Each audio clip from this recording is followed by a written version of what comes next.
Hello and welcome to the podcast Love, Life and Loss.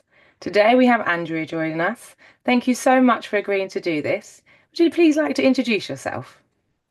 Yeah, thank you, first of all, for having me, giving me this opportunity. And I'm really grateful for you creating this podcast.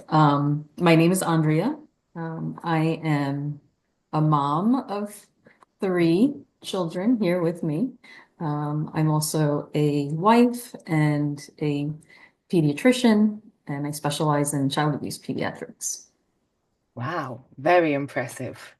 So thank you for coming on today to tell your story. I know that you might be a bit nervous, so I do really appreciate it. So would you like to start with how your story starts and what the beginning looks like for you? Sure. Um, My journey started in 2011. So that was a year after my husband and I got married and we decided to start our family. I got pregnant fairly quickly and it only lasted 8 weeks. So it ended in a miscarriage and ectopic pregnancy. And for the first time at that point, I became the patient of, being someone who was trained to look out for this type of diagnosis, and now experiencing it myself and not having any explanation for it. So that was kind of the start of this journey that led to a diagnosis of infertility. So from the initial miscarriage, we decided to consult with a reproductive endocrinologist to just make sure we weren't missing anything, to see if we can get any answers, to get whatever necessary testing was needed. And testing revealed a couple of things, both on my side and my husband's side, and it led to the recommendation to do IVF, in vitro fertilization, with assistance specifically for something called ICSI. And it's a special procedure that's done in conjunction with in vitro fertilization to kind of help the process of the actual, I guess, fertilization. Okay. And so, initially it was about wrapping our heads around having to do IVF. I never thought that I would be in that position. And, we sought counseling early on just to kind of, again, wrap our heads around it. I just thought it would naturally, not naturally, but, it would work, right? And this was just a barrier that we needed to overcome. We reached out to, select people in our lives, just to try to get that support. And, we did the first transfer and it didn't work. But we weren't discouraged because by the second transfer of our embryos, I got pregnant with twins. And so everything just seemed to make sense at that point. And it was just a blessing to be where we were. And so, I was pregnant for a few weeks, and with IVF, you have a lot of testing, you have a lot of things that are done that when you don't have any medical intervention, you're not aware of all of these changes that are happening. And a lot of times you don't even realize you're pregnant until X amount of weeks later. But here, like pretty quickly, just how, closely you're being monitored with blood tests and scans. And so, early on, we found out that, not only was I pregnant, by blood work, but then by ultrasound, and we saw that it was twins. And then it's just close monitoring, from there on. But by 7 weeks, we went in for our monitoring, and, up to that point, we were seeing two heartbeats, and it was just moving along. The numbers were looking good. Everything was reassuring. And then by 7 weeks, we didn't hear the heartbeat of one of our twins. And so we were told that this would just naturally miscarry, I guess nothing more needed to be done at that point except just monitor the other baby to make sure there was no impact. But a week later, there was no heartbeat on my second baby. And so at that point, because of the timing, it was recommended. I mean, I had the option of either miscarrying just through letting it happen on its own or having a procedure done to remove um, and potentially test to see if there was anything, that could explain this. And so, we did that. We had testing done. There was an abnormality, like chromosomal abnormality, which was again, kind of common and expected. And, when you think about just the medicine of it, it's actually pretty miraculous to become pregnant, even though, sometimes it can seemingly appear easy. But the amount of, things that can go wrong are very high. And so this wasn't unexpected. It wasn't, a complete shock, but obviously, a great disappointment. And so it just kind of continued from there, with testing, the whole gamut of testing for me, for my husband, and really, for me, just to see like if there was anything that was happening within like my body that was potentially not able to support a pregnancy because I had continued with more rounds of IVF, more transfers, when you go through IVF, they retrieve X amount of eggs, and it's a whole process of with fertilization and watching them grow and seeing, which ones survive, which ones look good, which ones are good to be frozen because you can only, you only transfer X amount each time. And so now this it just continued, and there were a couple of things, that would come back abnormal. And for me, like low ovarian reserve or thyroid antibody. And so it was just nothing was definitively saying, this is what the problem is, this is how we can fix it. It was just and also my age, I was in my early 30s, but still medically speaking, there's the impact of age as well on quality.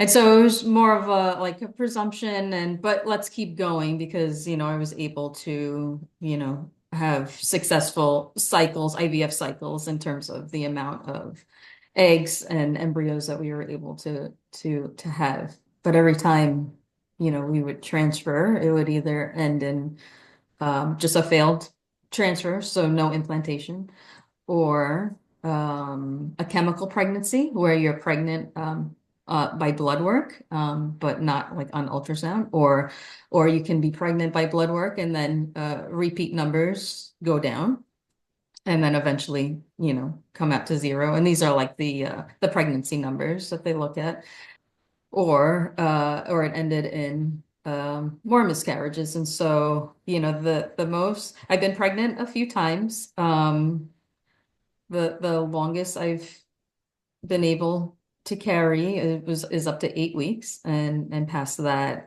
it was either like I said, either no heartbeat detected or a heartbeat was detected and then no longer detected at follow-up visits. And really hard on your body as well. How Oh many, yes.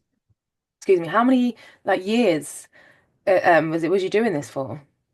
Yeah, so um my ectopic pregnancy was January of 2011, and then we started our first IVF cycle in January of 2012, and then this continued through 2012, 2013, 2014, 2015, and by early 2000 or late 2015 is when we started to have the conversation about having a gestational carrier. Okay, that's a long time. So your body and your mind was under all that pressure for all that time. Yes, yes. I mean, used many types of medications, had many side effects. Our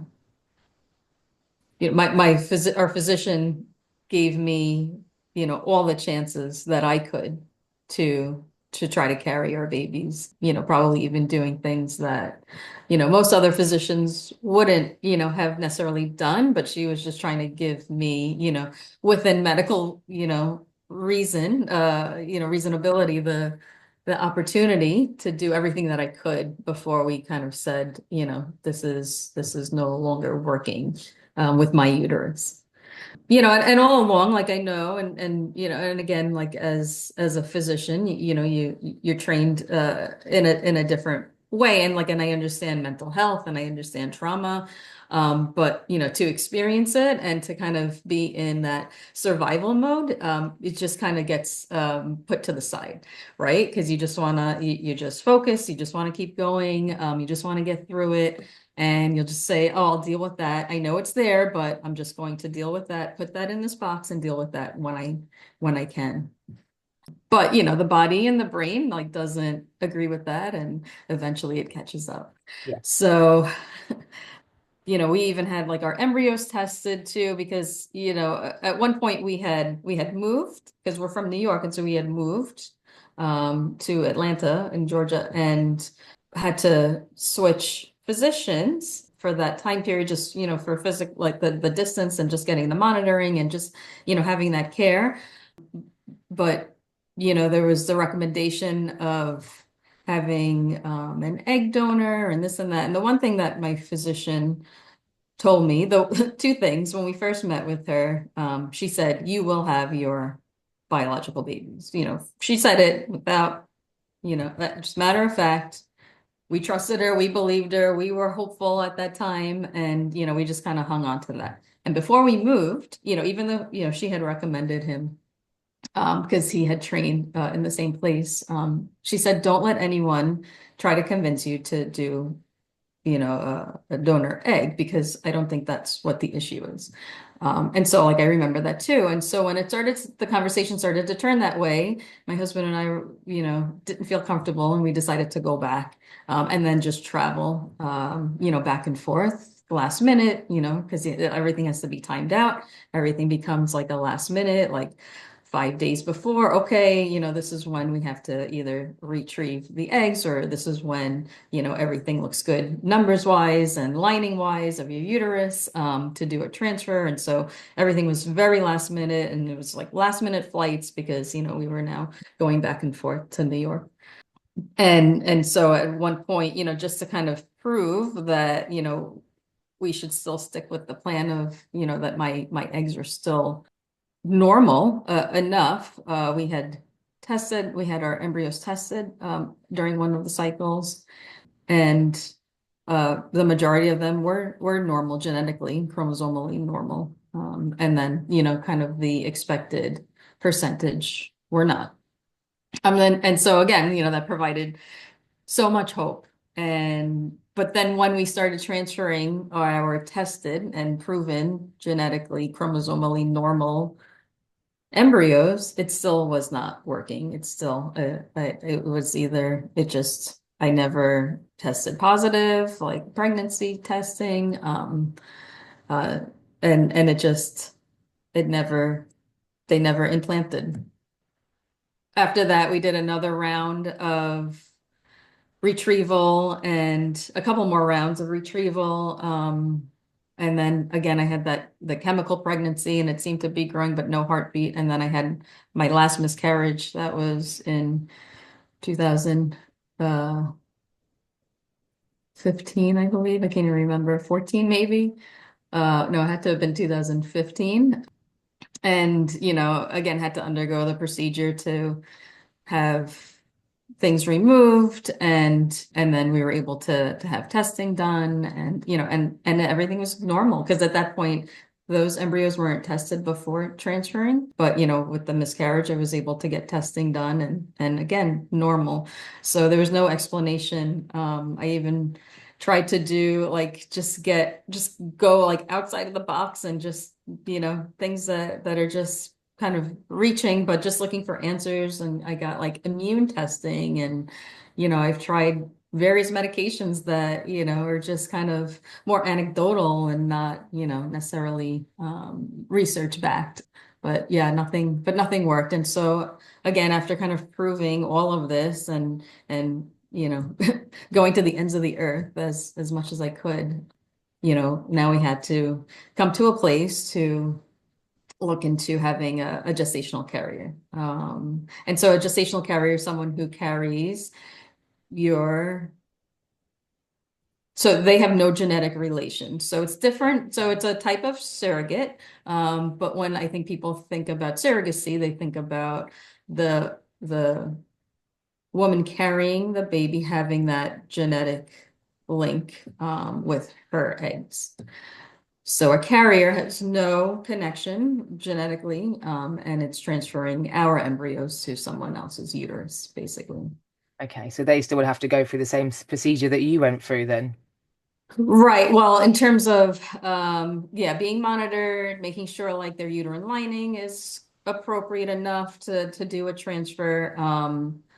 But I still had to continue with IVF to have eggs retrieved, to create our embryos, to have them frozen and things like that. And at that time, paid surrogacy or, paying, giving like compensated surrogacy was not legal in New York. Okay. So we had to move our embryos who were stored in New York to Connecticut, where it was legal. Okay. And so they had to physically be, maintained in their frozen state, and, basically travel to another facility, kind of between labs. It was a lot, just in that alone. You had so much invested in that. I suppose you were scared if anything went wrong on the way. Exactly. Yeah. I mean, I remember like I feel like every second of my journey, like it just happened and I can relive it, live it. And that's, I know part of my trauma, but that night specifically, I just remember it was like just being, in a different place. And it's something that's so hard to explain. And it's so beyond what's, normal or natural.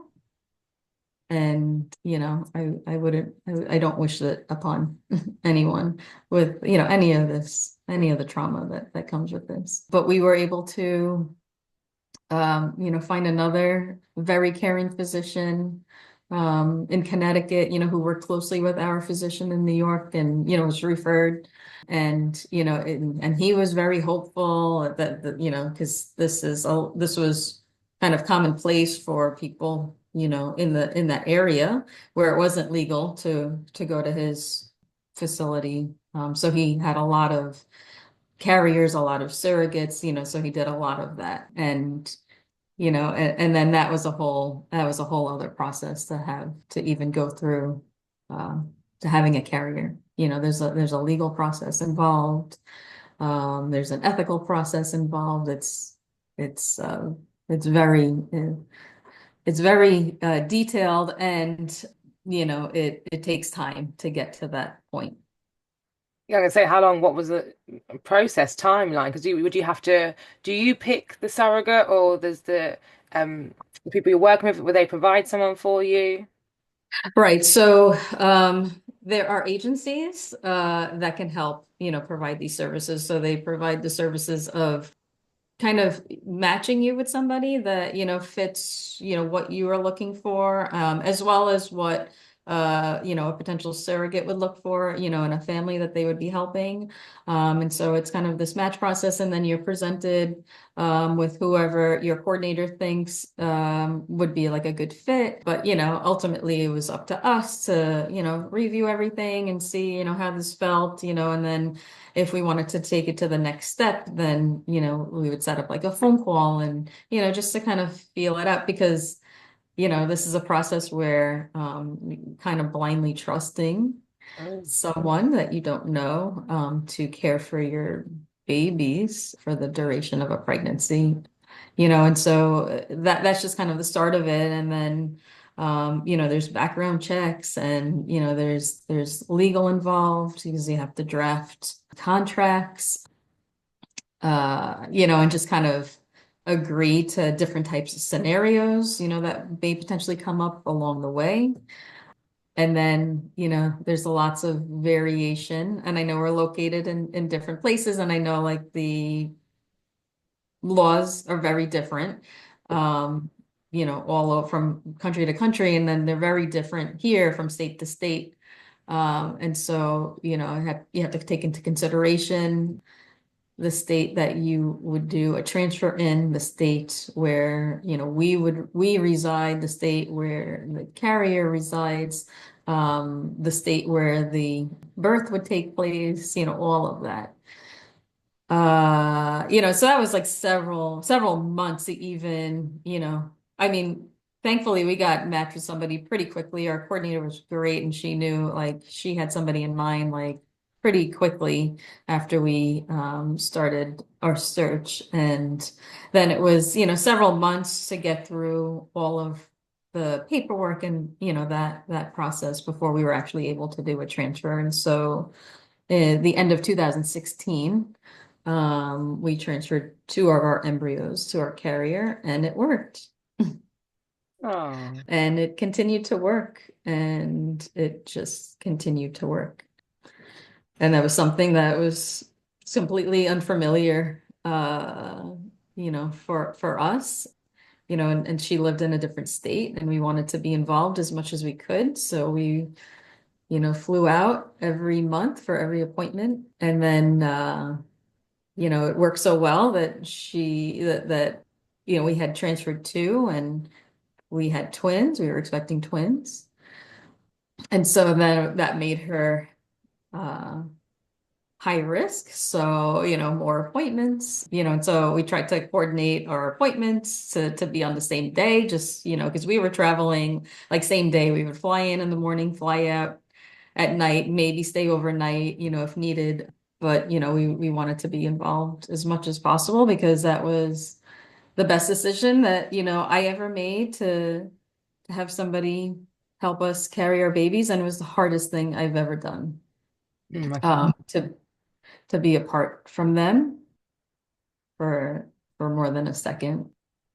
And, no, and I don't know, like infertility at baseline is not talked about, right? Miscarriage is not talked about. Infant loss is not talked about. And definitely like surrogacy is lower on the list, and gestational surrogacy is very low on the list. And so there weren't a lot of resources, and I kind of just had to, my husband and I just had to like kind of figure it out as we went along. But, there are definitely a whole mix of emotions that I've never experienced, and I didn't know how to deal with it, and just manifested into anxiety and like post-traumatic, um and just lots of like triggering events, or things that I didn't have issues with before, and now I have issues with, it just kind of Mhm. snowballed into that. Yeah, because you was And vulnerable as well, wasn't you? Because you've gone through all those years of IVF and being on and off pregnant with the different hormones and everything else going through your body. So you was already highly vulnerable anyway. And then to have to let somebody else be responsible to take care and grow your babies, like so that must have been so difficult. Such a joyous moment at the same time, but such a difficult moment to not even be living in the same state, and then to have to trust them, and then them having twins so they become high risk. So that just adds to all the anxieties. Honestly, yeah, I don't know how you manage that. yeah, and being a pediatrician, so knowing like what I know, and seeing what I've seen like on the other side of it, and just puts like a different lens, and heightens that anxiety to like a different level as well.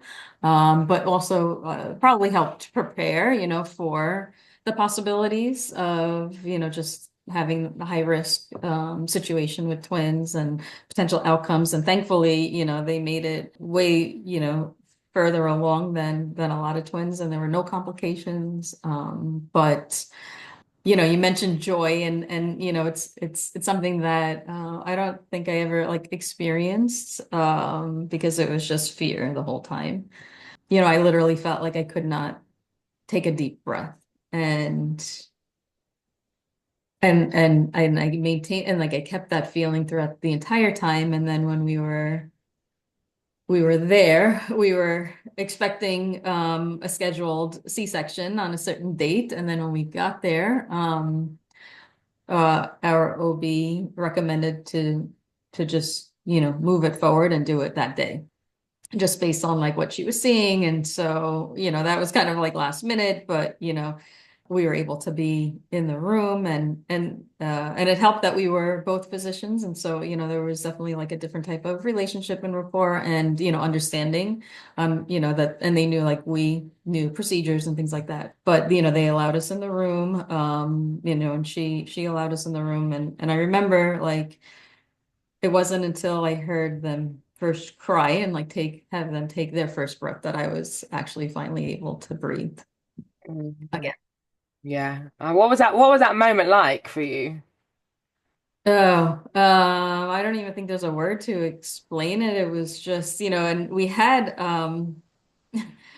funny enough, we had like a photographer that, you know, they had the hospital like has a photographer and they're like, oh, do you want this as a part of it? And we weren't sure, but we were also like to this point where, we got this far and everything like looked good. And so, we agreed to do it. And so, she definitely captured some moments, some still moments that, just explain the emotion that just kind of released like from both of us. And it's literally like an out of body experience, right? Because it's not me experiencing it, but just being so thankful, like to finally have them with us after, losing all of our other babies before them and seeing and holding and hearing and feeling, and knowing that they were healthy was everything to us.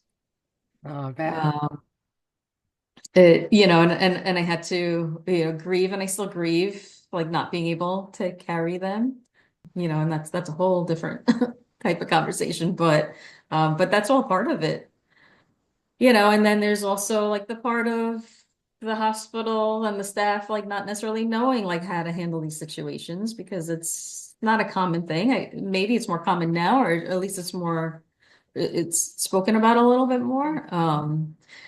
But people like didn't know what to do and like where to put us. Like we didn't necessarily have a room. Like we weren't like a priority, like to like, since I wasn't the one to give birth and she also needed a room. And, there was like a bed situation and, we were in the waiting room with them, waiting for our room until like 2 a.m. And so it was just a completely different experience. And I wanted to do skin to skin and have some type of, because I felt so like, disconnected. I mean, I was like literally physically disconnected, but so I wanted to have whatever I could, for that bonding, but we had to wait for the room. And so, there's a lot of different things that happened along the way that could definitely be better, but and I think from us like not speaking about it, people don't know about that. And so they don't learn about that and and then they just remain in this like ignorant state of being and just kind of going along with, what they know how to do. And so that was difficult. And then, we had to now put them on a plane at 4 days old to bring them home. And, again, that's a whole other process of just flying with newborns. That's not, none of it was is normal. But it was our new normal and we just had to figure out how to get through that. Yeah, I don't like the word normal. What is normal? Everybody's normal looks different. So it's just different. That's all. We weren't. Yeah, it was different. But so how did it work then with the surrogate? So what year was this? They were born in 2017. Well, congratulations. And so, how did it work then with the surrogate? Was it something that you spent a couple of days together, or it was once the babies were here, you didn't really have much conversation, or well, obviously, I was conversation, but much to do with her? Like, obviously, you left 4 days later, so. Yeah. So I mean, we what we wanted and what she wanted, and that's where we kind of lined up, and how we even, matched and became connected is that, we both wanted some type of relationship, like during and after. Because for us, she is our family, right? So she, was able to help us with this, and we are forever grateful for what she did. And she'll always be a part of our life. And so we developed our relationship as we were there, through, physically there with each appointment, and then just, in constant communication, either by phone call or text message. And then, just getting to know each other, and, and she had a child too. And so getting to know, just kind of like, and her family, and, just having that like extension. And so like in the hospital itself, she had her room, and, and so we would, you know, we would, once everyone and was stable, and, it was probably not too long, like a few hours after, we visited each other. She was discharged, so it's basically like a typical birth process on her end, minus, bringing home a baby. And then, for us, we just maintained our relationship throughout all the years, send pictures. She didn't have, she wanted this relationship because she didn't have it before. She had done this before, and she didn't have that. And she kind of missed that, not being able to have that. And, obviously it has to be like a mutual type of agreement of, what type of relationship. And some people are very different, and they, it's just, black and white, and this is it, and then that's the end of it. And other people are, have this, kind of long lasting type of relationship. And so that's where we're at. And so we're still in communication. I send her pictures, and she sends me pictures, and, we're a part of each other's lives. Oh, that's really nice. That is really nice to hear because I think I'd probably be a bit like that. I'd want to know what happens afterwards, instead of just handing over the babies. But suppose that's really good. That's why you have those conversations before and put those agreements in place before, so nobody's left feeling disappointed or anything. Exactly. Yeah. And that's just one part of it. And then a lot of it is, the medical part of it, of, what she's comfortable, agreeing to, because we are the intended parents. That's what they call people who are in our position, intended parents. And so, a lot of the legal part is, it protects the intended parents. And then there are protections for the carrier. And so that has to align, you know, uh, and hope that, it doesn't it's agreed upon, and it doesn't deviate, if it does come to X, Y, or Z situation, because they come up with different potential situations, and what the outcome would be, that everyone has to agree on. So yeah, there's many layers to having a carrier. It's not an easy process, and it's a very expensive process, and it's not something that everybody wants to do or can do or has the opportunity to do. And so yeah, so I remained in survival mode after my twins were born, until it started to force me to deal with my trauma through my increased anxiety and panic attacks. And so at that point I was like, I have to deal with it. And so, we had continued therapy like throughout our journey, a little spotty in the beginning, just finding somebody. We found somebody really really helpful when we were in Atlanta. And she, was really pivotal in helping us, just navigate the whole process. And then at that point, I needed like individual therapy, and my husband as well. And, it takes a toll on so many aspects. within myself, with our marriage, with relationships, with our family and our friends. We were like living this double life because we were so silent the whole time. And so, at work, like no one really knew unless they needed to know.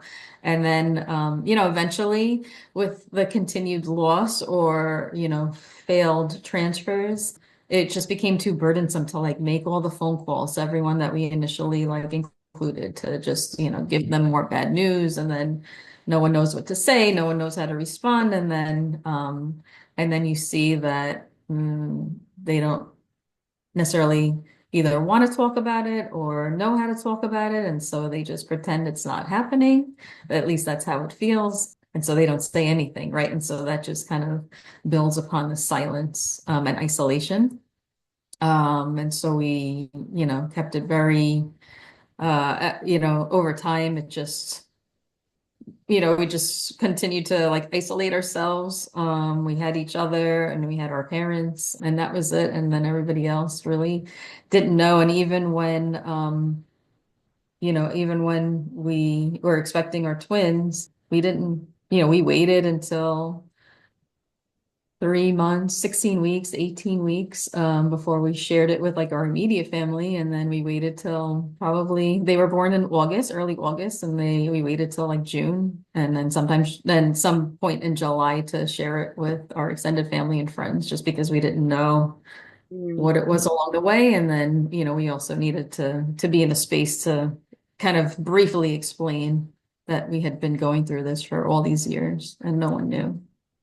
Oh, wow. I mean, hats off to you because it's so isolating anyway.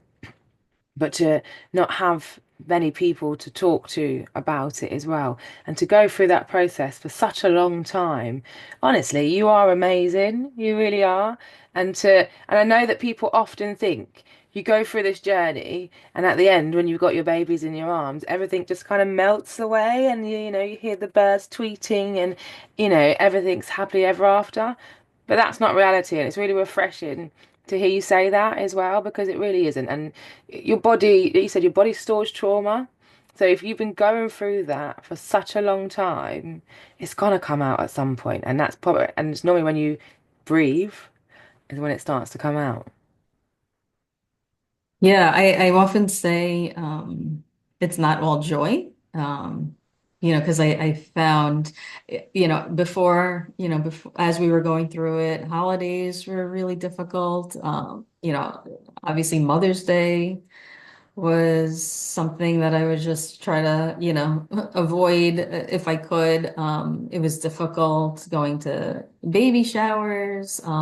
It's difficult being around, it still is, like to some extent, being around like pregnant women. And I find like the conversation, even if like your child is much older, somehow amongst women, conversations come back to pregnancy. I don't know why. And like, and I can never, be a part of that. And it's not necessarily with people that know my story. And so, it's just there's, like I said, so many layers that are involved, even after, comments about my body, for people who don't know, for having twins. Oh, you look so great. Like my body looks so great, but they don't know my story. It's just the things that I feel like come almost like naturally, but are insensitive, from others. Like, they don't think about it because they don't know about it. It's unexpected sometimes and it's hard to prepare for. But yeah, it's definitely still not all joy.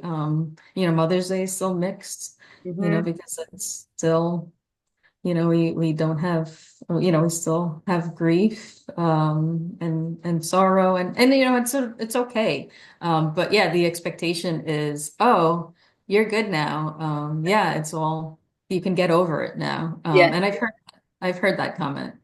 Um, and yeah, it doesn't work that way. And that's okay, that it doesn't need to. Like, it's not really, the emotions are not like positive or negative. They just are. And so, but that took me a long time and a lot of therapy to get to that place of accepting the wide range of emotions.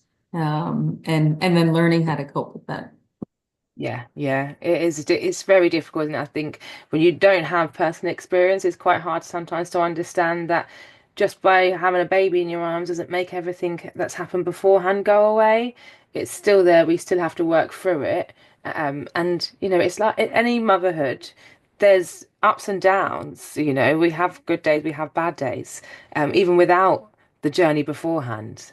So yeah, it's never a bed of roses, is it? And like I say, you've got part. I mean, me personally, after I lost my son, I was diagnosed with PTSD and anxiety, and then I had another son not long after him, quite quickly after him, and I did find it really hard to. In fact, I found him quite triggering, to be honest with you. When he was born, I was living on adrenaline, but at 2.5 weeks, he got rushed into hospital with sepsis, and that was so triggering. I came out the day before Mother's Day, and it was my first Mother's Day after losing my son as well. And that was 5 years ago this year, and I've never liked Mother's Day since, if I'm honest with you. I'm not a fan of it. Even though I've got three kids here with me, I still, Mother's Day is a heavy reminder of the ones I don't have. Yes, Yeah, I completely understand that. yeah. So, Yes, I mean, I have so many like dates in my head, connected to either, due dates or, when a positive pregnancy test date. And it's just, yeah, it's so much. Um, yeah, and I think the hardest part is just kind of figuring out how to deal with that because, again, it's not talked about, so you don't like there's no coping mechanisms for miscarriage. There's no coping mechanisms for something like this for infant loss, and then no one talks about the feelings that come like day to day and on these holidays. and how do so you say you had a lot of counselling to help you navigate your feelings, but because like I say, I'm just listening and thinking that how there must have been so many emotions that you went through over those years, and then to have the journey of the IVF for your own personal experience, and then to then have a surrogate. That time, that year near enough of having to trust somebody else with so many things that had already gone wrong beforehand. I'm not surprised that you was full of so much anxiety.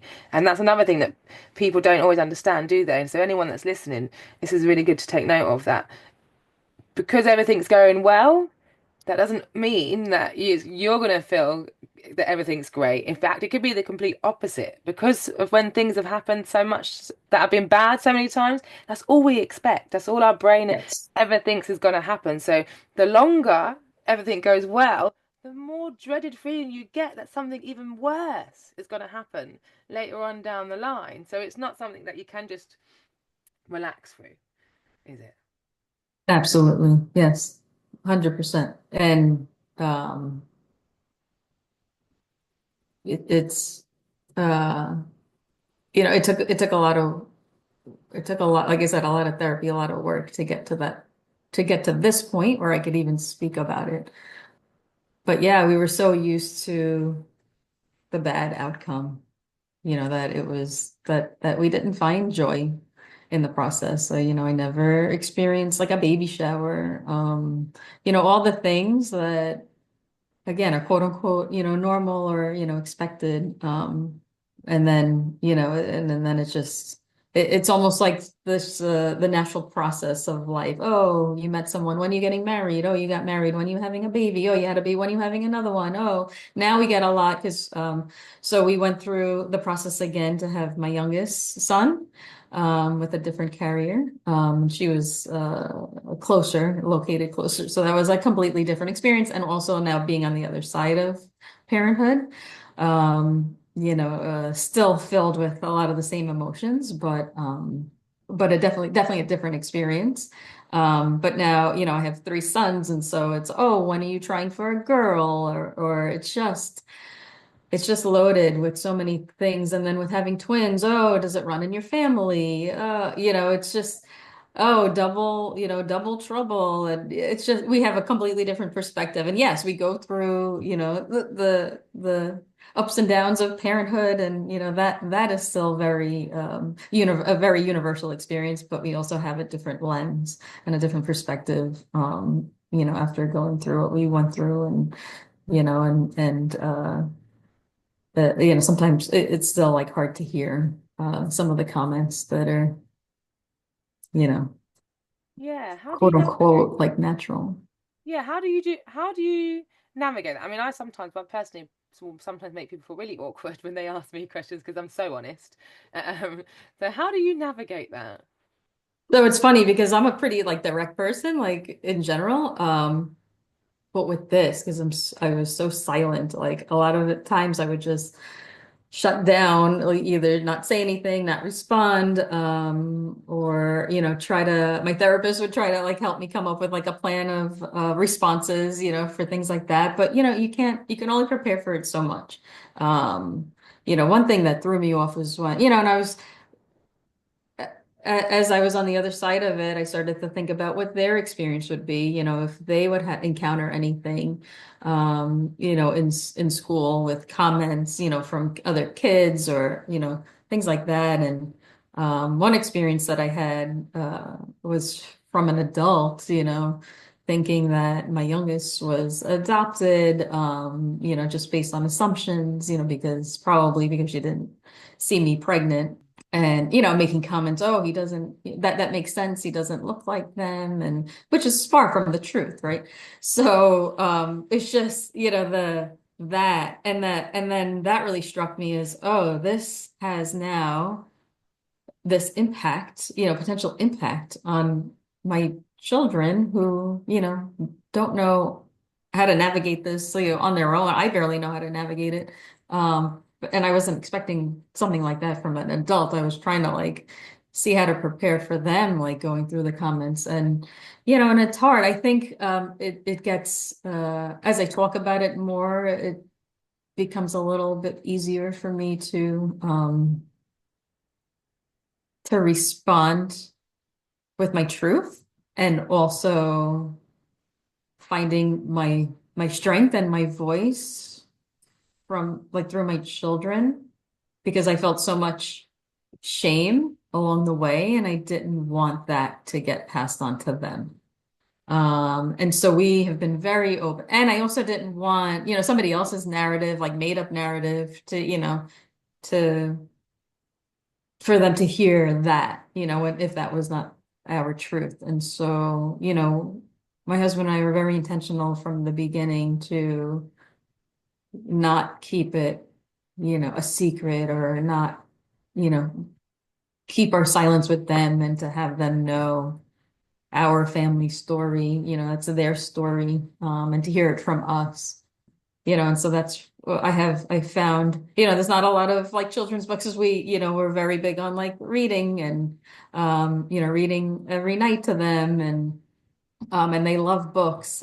And that's when like, I found like there was one book that I found that explains having a gestational carrier, but like with koalas involved. It's very cute. So, you know, we we read it to them on their birthdays. We show them like our photo book. They know about, they've even we haven't they're still little, but they've FaceTimed with our carrier, and like, no pictures. Like they know their story and they know it from us. And so that's what helps me respond is just, keeping them like at the forefront and speaking my truth.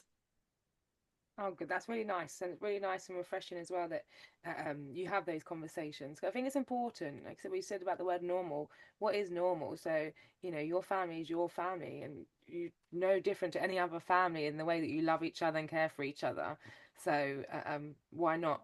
I don't. You and can I just say, I know it's easier said than done, but I mean you have nothing to feel shame for whatsoever. But I know we do this to ourselves. But I just want to just say that out loud so you can hear it as Thank well. you. Um, I mean, I have so many questions, but I'm conscious that I have interrupted your narrative. So you had your first surrogate, so you had your twins, which was successful. You brought them home at 4 days, and then so how long had passed before you then decided to do it again? So it was 2018, 2019 before we started like thinking about doing the process again because we had frozen embryos. And we wanted more children. And so that's when we started the process again. So yeah, it must have been 2018. Uh, and then we went through, basically very similar with the same agency. We had asked our carrier if she was in a place to, potentially do this again, and she was not, and we completely respected that. We had that relationship. So we felt comfortable at least asking, and, I wanted to at least ask. And then we were matched with someone else who lived in the same state. And so that was a complete game changer for us. We didn't have to take flights and things like that. And so and we were able, again, we wanted to be involved as much as possible. Very similar, we attended every appointment. We, formed a relationship. We were all kind of like on the same page about it. She had done this before, it was just, again, more of family, relationship forming. And he was born in January of 2020. Yeah, we had transferred to, and he had developed, and everything went beautifully. He was healthy. It was a different experience also, just having a singleton, compared to twins. And now we had like already experienced like the hospital part of it and, just, how to approach people and just the situation. And so that was different for us. That was better for us and that because now we like knew. But then we also like had to make arrangements like for our twins and we wanted them there and we needed help. And so it was just a lot of coordination, for actually having with the birthing process. But yeah, there was so they were 2.5 when he was born. And then COVID hit right after that. So he's had a different life experience too, because we kept him isolated naturally, for the first 8 weeks until he got his vaccines, and then he got his vaccines, and we were ready to explore the world, and then the world shut down. So he grew up in a time of knowing everyone behind a mask and not having that experience. Yeah, and we do the same for him, explain his story, our story.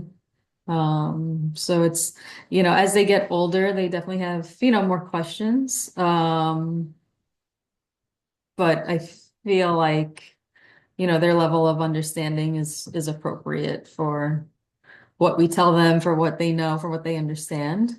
But, we still have to, we were talking, you had mentioned schooling before, and last year when my twins were in first grade, it was like a sequence type of exercise where they had to put things in sequence based on the picture. And it was just like a man and woman. And then the other picture was the woman with a pregnant belly and the man and a little boy. And then another picture was the three of them with like a cat, like a stroller. And then I think the other one was, like them older. And so he had reversed the sequence of he put the uh, stroller picture before the pregnant picture. And I asked him why did he do that? Because he's never seen me pregnant and we haven't, they haven't experienced that either. And he said, oh, just, based on the picture, like the boy looked taller, in the other picture, just how it was drawn out. And so he was just going based on that, he looked taller, so he must be older. He wasn't even, putting that together, and so it's things like that are unexpected and that, I try to change if I can, if I can help, just to like bring that awareness that that's not always the sequence of how it happens. Right. And I'm not saying that that needs to be necessarily taught in school, but there should be some type of open-mindedness when we teach our children. Yeah, no, I agree because like you said, we always say everyone looks different. So why not represent all the different types of families and what they look like? Because for your son, for his situation, that is the situation. So he's going to feel like there's nothing to represent him right now unless they do that. So, especially if they're aware as well of people's situations within the classroom as well, they can make a bit more of an effort, can't they, to be a bit more universal, a bit more open minded. Um, but it is, I mean, we're getting there. We are getting there. Things are improving. But even me, I'm somebody with mixed heritage. Growing up, I did not see mixed families on TV. You would see people Hmm. that were clearly of mixed heritage, but both their parents would be black, for example. They didn't represent families that look like mine. But nowadays, we see more and more of it. It's still not as prevalent as I'd like it to be, but we still see more. So we're getting there slowly but surely. So this is why it's so important for the work that you do. So what you've done. So do you want to tell us a bit more about that? Sure, yeah. So, I was inspired to write a children's book based on that, exact fact that you said that there's not a lot of there wasn't a lot of representation when I did a search for books. So like try to explain their story. I didn't come across a lot, and I wanted to help them feel seen and accepted and represented. And it just kind of blossomed into all types of families, because also in my line of work, I've seen all different types of families. And then in, my with friends and families, there are a lot of different types of families. And so that's how I created my children's book to have first, to have the representation that, sometimes you need a doctor to help, build your family. Sometimes you need a doctor in another family. And also to acknowledge the loss of our babies, and that, some families lose children. And then I wanted to, and I really, I really tried to make a conscious effort to include all types of families, and and so that extends to families that are childless, either by choice or not by choice. Families that have stepmoms and stepdads, step siblings, single moms, single dads, people and then even the having the help of a doctor, having an egg donor, having a sperm donor, foster children, adopted children, and then grandparents raising children, and so families look different, and but at the end, everyone is a family, how they define a family to be. Yeah. Yeah, I think it's amazing. What is it just the one book or how many books? Because it sounds like you covered so many. Oh, just one book. What's the name of the Uh, book? it's Every Family is a Tree. Oh, I love that. And so I tried to use the analogy of a tree, and have that representation of a tree, and the trunks and the leaves, represent different types of families, through illustration. And how do your kids feel about it? Yeah, I got input from them along the way, and they helped me decide on like a certain illustration or wording, and then when it finally got released not too long ago, and I got my copy, I sat them down, we all read it together, and they liked it. They love books, and they liked it. They thought they were famous because I dedicated it to them, so they saw their names in the book, and Oh, it was very sweet. oh, that's so precious, and they're gonna love that. They're gonna cherish that, and to know that you've done all this, and that it's not just gonna impact your family; it's gonna impact so many other families. So can you let people know if they wanted to buy your book? How do they do that? Oh, sure. Yeah. So it's on Amazon.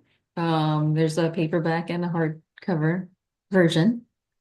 Yeah. And if you just type in Every Family is a Tree, I hope it pops up. I'll have a look, and I'll see if I can add if you can send me a link or something, I'll add that to the Sure. podcast when it's released as well, so anybody that is interested can have a look. But no, I think What was really really special about creating the book and the illustrator that I worked with was that I was able to kind of tie in some symbolism, like to represent like the babies that we lost through birds, to represent our children through like the little like stuffies, like stuffed animals that they kind of connect with, just like in the animal illustrations. And so it's like all these like hidden symbolism pieces. That I wanted to get in there to really dedicate it to them. oh, that's really nice. And yeah, because lots of people wouldn't even think about that, but because you know it's there as well, and you know that. So by writing this book, did writing the book itself help you? Did it help you with your healing journey? It did, yeah. Every time I speak about it, it helps me heal. This today, I know, is helping me heal. Hearing your story helps me heal. I don't feel, alone. And definitely like writing the book, helps me heal. And Yeah, and my hope is that it can reach, and speak to other families and children and educate, have the children and adults, feel seen and educate, just kind of open the conversation. But yeah, it does. It was definitely very therapeutic. Good. And is it something that I'm hoping as well, it's something that can help you moving forward as well. So to navigate any of those misconceptions of you and your family, or those comments that people make, and because this is for me, like the podcast for me is a conversation starter, and it people already know what the conversation is going to be about, so I don't have to console anybody or prepare anybody or trigger warn them. So having your book hopefully will be the same for you. It will be a conversation starter, but in a way that you have control of that, and to be able to tell your story without feeling that people are judging you or misunderstanding you. Yes, and this is all very fresh because it was just released, and like I told you earlier, this is the first time I'm doing a podcast, so this is, again, it's an incredible opportunity, but it just, I hope it does help open the door like to the conversation and just, start to continue to break the silence, for myself and for others. And so yeah, I'm just excited to, what's to come potentially, from this and just hope to connect. I didn't even think about the international, reach and connection. And I mean, because, although we may have like a different experience and different legal system and all of that, and medical system, I think the emotions are universal. And it is a shared experience, no matter where you're from. Yeah, yeah, and grief, and particularly baby loss, doesn't discriminate. So it doesn't care where you're from, who you are, what you look like.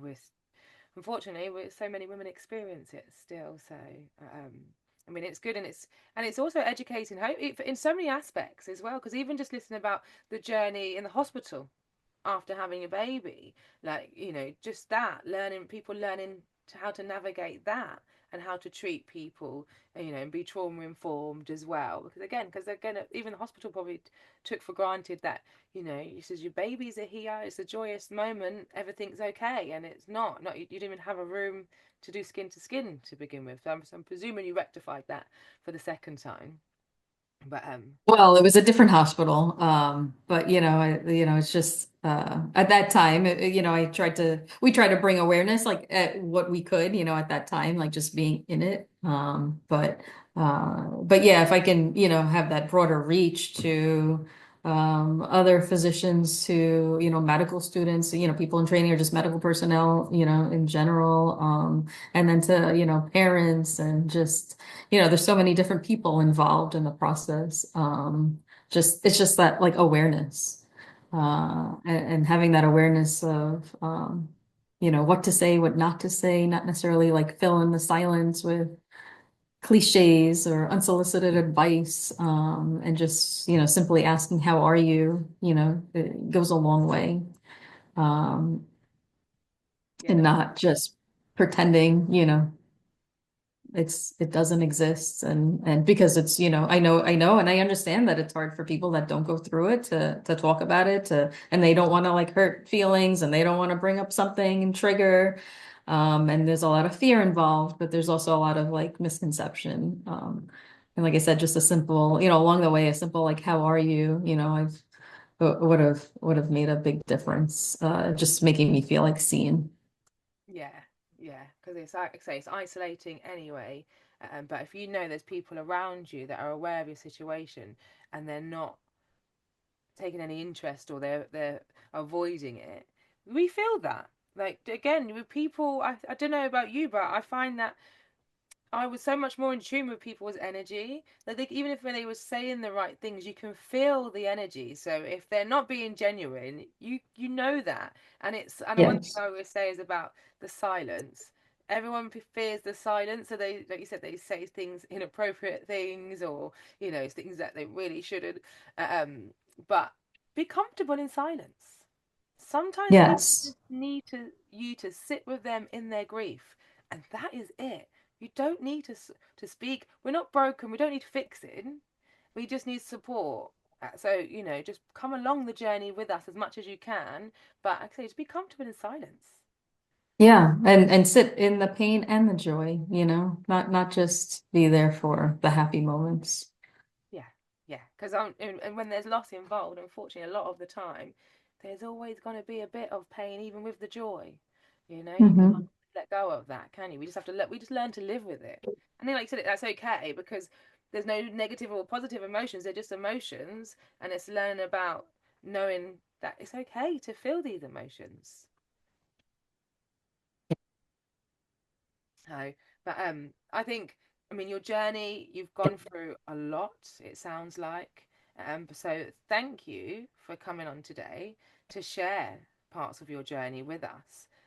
Because like I say, it sounds like you went through a lot, and now you've turned that pain into purpose, which is amazing. It's going to help a lot of people, and it's going to start conversations with a lot of people, which is the biggest thing. I think that is the start in the conversations. Once we get into the conversation, it's not so bad, but it's how do you start that conversation? So just by saying, oh, have you seen that new book? Or or reading that book to your children or anybody, you're starting those conversations, and we're starting it with the next generation as well. So they're going to grow up feeling comfortable and confident to have these conversations. That's going to be their new normal. So that's something you're contributing to the changes that we need. So your children, it's going to be their normal to have those conversations, and they're not going to have that awkwardness that we have. You. Thank you for those kind words, and thank you for letting me share my story. Is there? I always ask everybody as well. So before we end, so with hindsight as your friend, if there was anything that any advice you could give yourself, or something you would tell yourself, so for anybody else that's going through similar journeys, what would that be?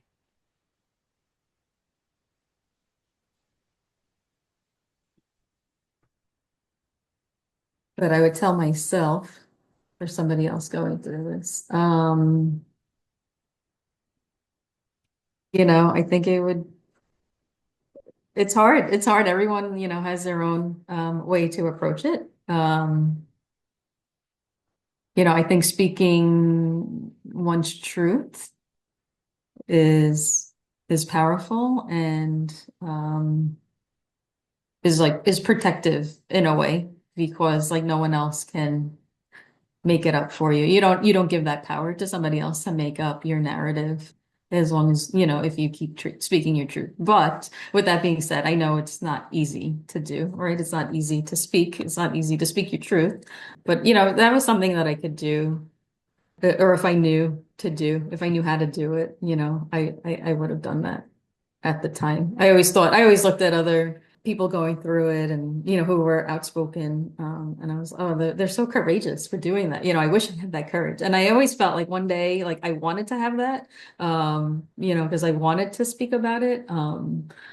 But I think it's, also like just being in a place in a safe space, like within yourself to do that and just allowing that process, like, and not comparing to to others, or, trying to live up to like an expectation of, oh, you should be here by now, or you should be, in this part of your processing by now. Just kind of allowing that to happen at your own pace, and that being okay. Amazing. And it is, yeah. I mean, it does take courage, I think, for lots of people to speak their truth. But it is so empowering when you do. So, and now look at you here today. So, thank you again so much for agreeing to come on here today. So, just again, one last time, the name of your book and how can they find it? Every family is a tree. I have it right here if you want to see Oh, it. yes, please. Oh, so there you go. Anyone that can see the visual, you can see a picture of it as well, so you know what you're looking for as well. But yeah, Alex, I so have that blurred background. I have that blurred setting on, so oh, it's okay. a little blurry. What's the recommended age reading for that? 3 to 10. 3 to 10. Oh, lovely. I And mean, just, for the logistics wise, for me, I think it's, birth to death. Everyone, I think it applies to. but that's a good age though, that to for understanding as well Yes. to have those conversations. But yeah, we'll definitely be promoting that for you as well. I'll put it on the link to your podcast as well. So if anybody who's listening would like to order one, it's out there now. It was released on the 7th of March this year. So please do feel free to have a look and have a read. And if are you open to feedback or anything like that? Absolutely, yes. How would they be able to give you feedback? Um, how do people typically give feedback? I mean, I don't, I'm on social media, but I'm not, On big there on that. for your books and stuff. Um, Um, and then, of course I have my personal email. Um, or I don't know, maybe for your publisher. I'm not. I'm to be honest with you, I don't know. I've never released a book before. Me neither until now.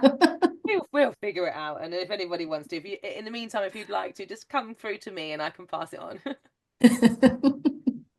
But thank you once again. Oh, thank you so much. And thank you for the work that you're doing. This is very meaningful, for anyone going through this, or anyone who has gone through it, or anyone about to start their journey. What you're doing is making a difference. And so thank you for doing that for others. Thank you. I do it for the secret listeners. I find that, there are, you can go access counselling and things like that, but that's not always for everybody. And it can be really difficult to reach out at first, that first initial asking for help. This is easy. You can just put your headphones in and you can listen quietly without anybody knowing what you're listening to. Yeah. And I'm hoping that it does give people some support in some ways, and just let you know that you're not alone. We are, unfortunately, we're out here, but I mean, this community, you don't want to be a part of it, but once you are a part of it, it's such a supportive community. It really is. Yes. Let's say thank you.